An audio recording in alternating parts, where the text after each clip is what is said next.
podcast is brought to you by Delta Neuro Health, located in Columbus, Ohio, where non-invasive, personalized care is revolutionizing the way we approach complex neurological issues. With cutting-edge techniques in functional neurology, functional medicine, and chiropractic care, we're leading the way in managing conditions like concussion, dizziness, brain fog, anxiety, POTS, attention, and more. To learn more, visit our website at deltaneurohealth.com. Hey everyone, welcome back to the show. This is your host, Dr. Coppus, and today we're joined by Dr. Romain of NeuroFit 360. Thank you for joining us today. Welcome. Thank you for having me. Of course. So, Dr. Romain, tell me a little bit about what sets NeuroFit 360 apart from maybe other athletic training, physical therapy type clinics and gyms. So NeuroFit 360 was created 2012 because as a therapist, I felt that the neurological population or community was not getting the quality of rehab that they needed. So I've tried to fill the void of providing intensive, innovative, and skilled physical therapy and trying to get to improve quality of life and trying to get the individual out of the chair. And I felt like as therapists, we were doing mostly chair workouts. So I wanted to, based on the science that we were reading about, based on neuroplasticity, can I get somebody out of the chair? Can I get them, can I help someone regain function again by doing, intensive and repetition of certain exercises? So we focus on again, neuroplasticity, a lot of repetition, a lot of very intensive rehab. We do the stuff that you traditionally would not get in a traditional rehab facility. And then the rehab facility have their purposes. The goal is to get you out, get you home safely, and make sure certain things that you're able to do. But once you go home, what do you do after that? So our goal is to kind of give them the client a continuum of intensive physical therapy, and then the goals again to improve function. Awesome. And then the function all depends what their goals are. We have clients that comes in and they say, "Hey, I want to be able to help my family at home. I don't want to be a burden. I want to be able to do something at home. Even if I could roll in bed and help or sit up so they could help me dress." We have clients that come in and say, "Hey, I want to learn how to drive again." And then, of course, everybody comes in, they want to learn how to walk again. So based on the goal, our job is to help you achieve it. Yeah. Yeah. And being specific to the patient's goals is obviously incredibly important. And then also when you look at the tenets of neuroplasticity, it's got to be specific. And based on some of the videos and things I've seen, it seems like you guys make it very challenging, salient, and fun too, I think. Right. Yeah. Yeah. I mean, when you get here, we're yelling at, it's like, imagine like you go to a CrossFit gym, we're yelling at you, we're screaming at you, we're pushing you. One more reps, one more day, we're trying to push that, and then, people love it. Is if you sit in the chair for a long time, you don't, your heart rate doesn't increase. So our goal is to help somebody increase their heart rate, which is important because as you know, if you sit in the chair too long, then, you got all this comorbidity you have to deal with, heart disease, obesity, diabetes. So, we make it fun so they enjoy doing exercises that are safe and challenging at the same time. Yeah. What type of patients or what patient population are you mostly seeing? So we see all neuro clients, but I would say 80% is spinal cord injury, and then the rest is stroke, cerebral palsy, and we have some MS, and we have a couple GBS, and we have clients that comes in and like the 1%, we don't know what they have, or that there's just like I have a client right now. He went to the hospital and they give him a shot, and then next thing you know, he walked in, and now he's he's in a wheelchair. So we have different clients. We have clients that post tumors, cancers, stuff like that of the spine. So we have but we treated all neurological clients. Awesome. So when these neurological clients come in, say they have a spinal cord injury, what should they expect with you and your gym, your clinics, So versus like a traditional, maybe we'll say traditional PT, right? yeah. So when somebody come in, the first client comes in, the first day we do an evaluation, a complete evaluation, Mm-hmm. to see where they are. And then we usually ask the question, what are your goals are? And then we base the treatment plan based on what their goals. So they should expect that the first day. And then if they come back, because usually the first day we challenge you a little bit. We do a little pushing to see how much we see do a little pushing to see how much you can handle. Mm-hmm. Again, we're not gonna make you run a marathon, but we, give you a little challenge, get you a Mm-hmm. little sweat going a little bit. And then from there, once you set the schedule and you're coming back to rehab, it's really fun, intensive rehabilitation. You get to join a team. It's kind of like a family. We look out for you. We look at, make sure everything's taken care. Make sure you get the right wheelchair. Make sure you get the right cushion. So we're not only looking at just the client by itself, the exercise and the function, but we also look at the whole, make sure you're able to get here. We make sure that your cushion is right, you're sitting properly. We make sure that your families understand what's happening with you, and a lot of education, which is important. So it's a very friendly family atmosphere once you get here. Compared to, if you go to a traditional rehab, and it's an insurance base, you're basically a number. Here we treat it as a person, not a number. Yeah, and I think that's something that's sorely lost on a lot of clinics in this country and just the system that we're in. So I love it that what you're doing is so individualized and specific and family friend oriented towards the patients. Yeah. Awesome. What can you share maybe some success stories that you're seeing, or what somebody might expect as far as progression goes? So we have tons of success stories. I always tell clients that if you out of bed and you're getting out of the house, that's a success story. Just because somebody unable to do that. So as far as success, we have clients that comes in and they were in a power chair, and then 6 months later to a year, they're able to stand up and move around. Mm-hmm. I think the hardest part as far as success is we live in a society where everything expected real fast. Mm-hmm. Like we live in this microwave kind of world. And so one of the things I spend a lot of time with educating clients is that this is not something that happens overnight. So I have to set this tone where, okay, this is, you're going to have to be put in the work for you to see the result. You can't come in like 1 hour a week, expect like, hey, I'm going to be, functional a month later. So it's all really about the consistency, and of course you got to put in the work. Yeah, that's what, but the success stories are awesome. Just like, we have a lady right now, she's maybe a year post injury. And then she started with us, now she's able to stand, even though she's a high quad, that she was told she couldn't do it. But, sometimes I feel like it's all depends how you receive the message, right? If I come to you and say, hey, I don't think you could move your head. And he's like, okay, I can't move my head. I don't move my head.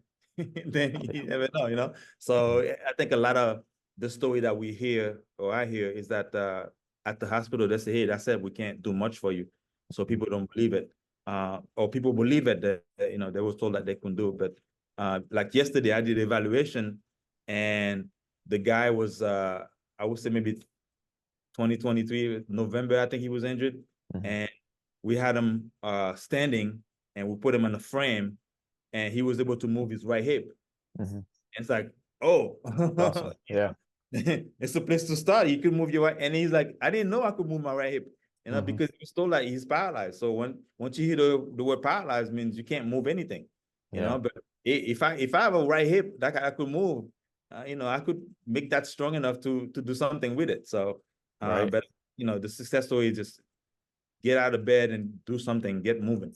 Because Right. if you don't move, then there's more chance of not to regain anything and get worse. Right. But if you're moving, then, there's a chance, there's always a hope that, if I'm moving, I'm exercising, I'm doing something, and things will come back. The body is able to repair itself to neuroplasticity. So That's right. being Yeah. active is important. Yep. I believe that 100%. Movement Yeah. is life, Like, especially for the nervous system. yeah, yeah, yeah. And you had mentioned consistency and repetition a couple times. Yes, yes. So obviously that's super important. What is like the ideal consistency that you see for your clients? What does that look like both in the office or in the gym versus what they're doing at home? Right. So that's one thing that I tell clients, especially people that not coming as often. And what I do is when we're working with clients, we see that they're able to do something here, and if we say, hey, you should try to do this at home, especially if there's somebody, like for example, something simple, go into your belly and then go to a quadruped position. That's something that's that will build your strength, and that will build, stabilize your joint. So once they're able to achieve that here, and I see that, oh, they're safe to do it, I say, hey, you should be doing this at home. And then of course, not everybody have a mat like we have, but if you're in the bed, or you could get on the floor, I say, hey, do this, do this kind of exercise, because those are important. So we're trying to give people safe home exercise program. Once we feel like, okay, there's something safe they could do at home, or we teach their partners or their family members, hey, this is how you should help them do this at home, so they could stay mobile and stay active. So the consistency is important. Just because you live here, you should still be doing therapy at home. It's like going to school and not doing your homework. You gotta do the homework. That's important. I always use the example of like learning the piano, right? Like you can go to the piano class, but if you don't practice at home, you're gonna forget everything you learn. Yeah. Well, you won't learn this fast. Yeah, exactly. Just like with the body, if I'm learning how to swing a bat and I only swing a bat once a week, it's not be as good in the game as if I, do 1,000 bat a day. Yeah, exactly.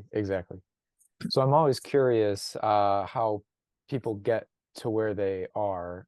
So I'd be curious to ask, what got you so interested in working with neurologically compromised patients, specifically in the way that you do it?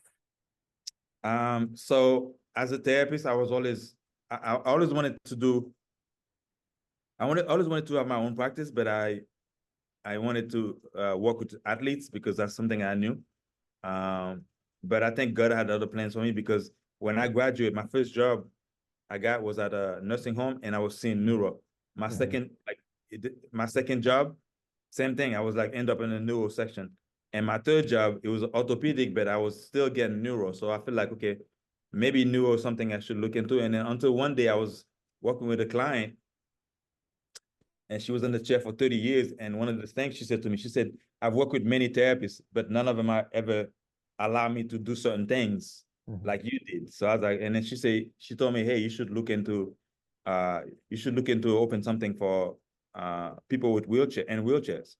So I look into it, and I noticed that people were getting therapy, but it was just like, like for example, if you're a stroke client and you go to therapy and they have you playing dominoes, to me, that's not really, I mean, maybe help you with the brain, but it's not really therapy. So I wanted to do something that's kind of like pushing the boundaries a little bit. Because when you go to Shepherd, for example, Shepherd has like the local mat, the exo, the stuff that, that really gets somebody. I mean, I don't know how often they get people into it, but that they really focus on, okay, let's get this person up and moving. So I wanted to open a place where I could get somebody in a wheelchair up and moving out of the chair for an hour, 2 hours, just doing things that they used to do before, so like that they could reconnect back with the central nervous system. So having somebody in a body weight support system and trying to teach them how to move their legs again, that would be something that I think they need compared to sitting in a wheelchair and then doing the arm back. You know what I mean? So I wanted to do something where we're pushing the boundaries a little bit beyond the traditional we have. So that's how I end up here. And I love it. I like to do it. I like the challenge it presents because I always feel that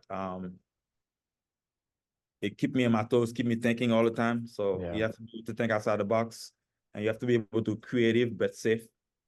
Yeah. And then of course using the new technology that we have here, like the FES bike and the Excite, all this cool equipment that you have now, you could use to help somebody stand or help somebody move. But yeah, that's how I end up here. So it's something That's that awesome. I enjoy.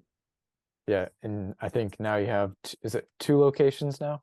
Yes, actually we have three locations. We 3. have 2 locations, and we're about to open a third one in North Florida, Awesome. or West Palm area. Yeah. Uh-huh. So Yeah, there's that's a location in Atlanta, and then we have one in Cooper City. And soon, if we keep we're waiting to we're waiting for the what is that called? Inspection.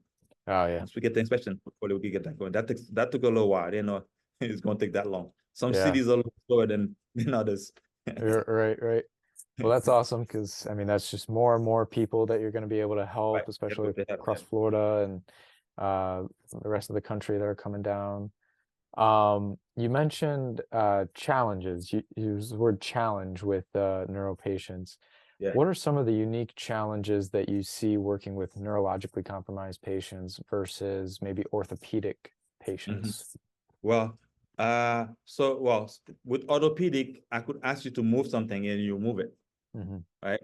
And also with orthopedic, I could guarantee that, let's say you have a weak muscle and you strengthening religiously, within 6 weeks, you should see a difference. Now, let's say you come in and you do, let's say your quad is, let's say you had a surgery in your knee.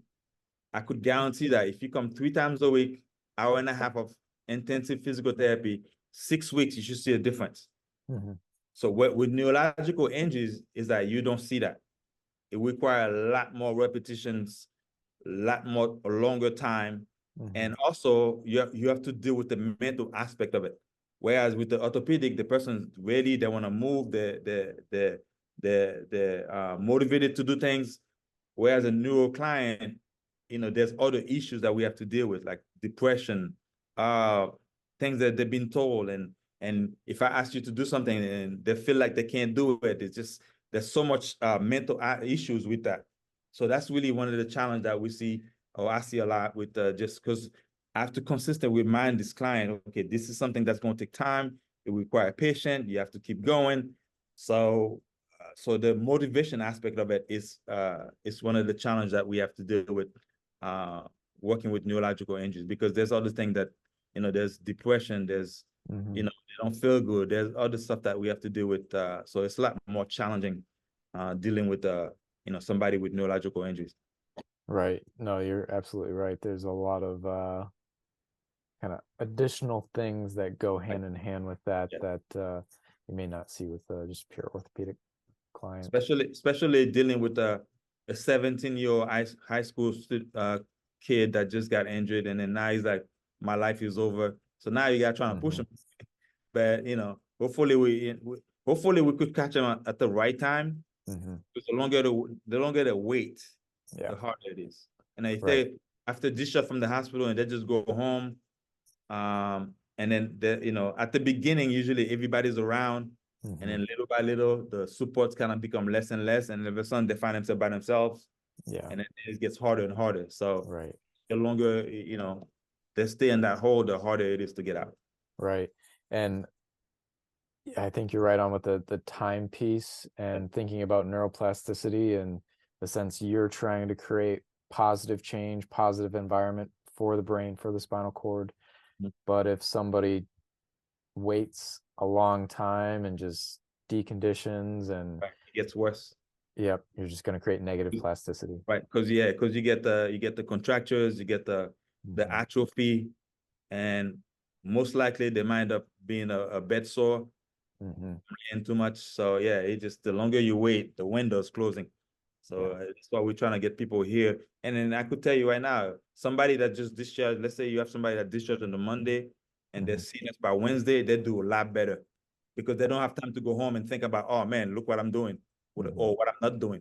They're in the gym working out, the environment's positive. So there's that window is very crucial for clients. Yeah. And and obviously you said you try to create like a family atmosphere, a very like personal atmosphere with your clients. Do they also see encouragement when they see other people in their situation who are striving? That's the best thing about being in the gym, because you do see people that that used to be where you are, and then like, oh man, they're doing this. So that's kind of positive reinforcement, saying, oh, okay, maybe I could get there too, you know.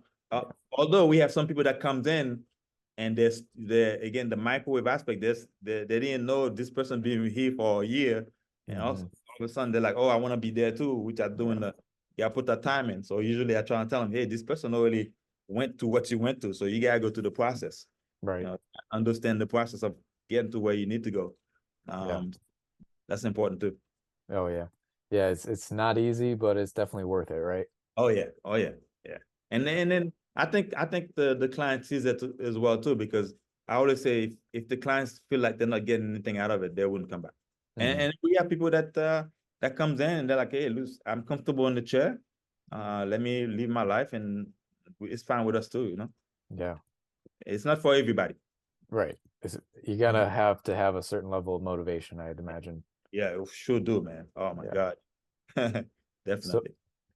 So obviously there's a pretty strong need for what you do. I mean, you're saying you're about to open up your third practice or your third gym. What would you say your hopes and aspirations for NeuroFit 360 are? And maybe just as a whole, where do you hope that neurological rehab gets to in the future? So as far as NeuroFit 360, I'm hoping that we could be a model, a standard for other rehab facility. We have facilities around the country, and really like to put one in every city. Every city have, you know, issue, or every country. I mean, I got people from all over the state and all over the other countries that love to have the rehab that they're seeing on my Instagram. And unfortunately, I can't really help everybody, but really looking to partner up with other physical therapists, other business personnel, or business people that want to open something in their countries or in their cities, like we did with Atlanta. And we will train the therapists of our philosophies. You know, we'll train them, and then hopefully they have the passion to do the type of rehab, and then from there we could, you know, help someone else that's just sitting at home deteriorating. Yeah, that's awesome. Well, I hope you continue to achieve that and keep spreading it across the world, because the world needs it. Well, so I really appreciate what you guys are doing. Thank you very much. If you had maybe just some general words of maybe advice or encouragement for those who might be listening who are struggling with spinal cord injury, quadriplegia, paraplegia, things of that nature, what would you tell them? So I would tell them, get out of bed. You know, I mean, again, every situation is different, but I would try them stay motivated, be consistent, and then find somebody to exercise with you, to do something with you. You know, it's not over. And think about your situation. There's somebody that have it worse than you. So whatever you have, make sure you're trying to, you know, improve it or move around, you know, get yourself, you know, and if you need to see counseling, get counseling, because sometimes that could be heavy burden on yourself, you know, especially if you had a lot of responsibility before the injury. So I would say get counseling, and get yourself moving, and then take it one day at a time. Don't focus so much on the big goals. Focus on the little things each day. You know, each day, if I could get out of my chair and I'm sitting in a regular chair and I'm working on my balance, you know, you just take it day by day. Don't focus so much on the big goal, because if you focus on the big goals and you're not appreciate the little things, Mhm. then it's just going to make it harder for you to, because everybody's looking at the future, but not the present, because you have to do what's present now for you to achieve that big goal. So be happy for the little things. That's what I would say. Very true. Yeah, I love that. That's good for everybody to remember, I think. Yeah. Yeah. Because somebody do have it worse than you. Right, right. Yeah. That's right. Yeah. Well, this has been fantastic, and yeah, like I said, I really appreciate what you guys are doing, and I love what you're doing, and I hope to see it grow and expand, and love to Thank you come very much. down and actually visit at some point. And We love it, man. Get the music blasting, that's all right. running Awesome. around. Yeah. Really Great. cool. Yeah. But if anyone's listening to this and they really want to come to one of the gyms and work with you or work with one of your team members, where would they go to look for that? What are those platforms? So, I mean, we are social media. Instagram is probably our biggest thing. So it's at NeuroFit 360, and then they send us a message. Usually, for you to participate with us, you need to fill out an application, and we'll send you that. Definitely need a prescription because we are physical therapists. So you need a prescription that said that you are clear for intensive physical therapy, and then most importantly, you need a bone density. Because if we're going to do standing and walking exercises, we want to make sure that your bones are strong enough to withhold the weight bearing and the moving around. So definitely, those are the three things that you need to do. And then you just show up, do an evaluation, and see where you are, create some goals, and let's chase those goals. Yeah, love it. Then just off to work then. Yeah, have to work. All right. Well, Dr. Okay. Romain, this has been great, and I think a lot of people are going to appreciate what we talked about here today and resonate with what it is you do and what you're growing. Okay, So thank you. appreciate you, man. Thank you Of very course. much. Yeah. All right. Well, take care, and everybody else listening, take care.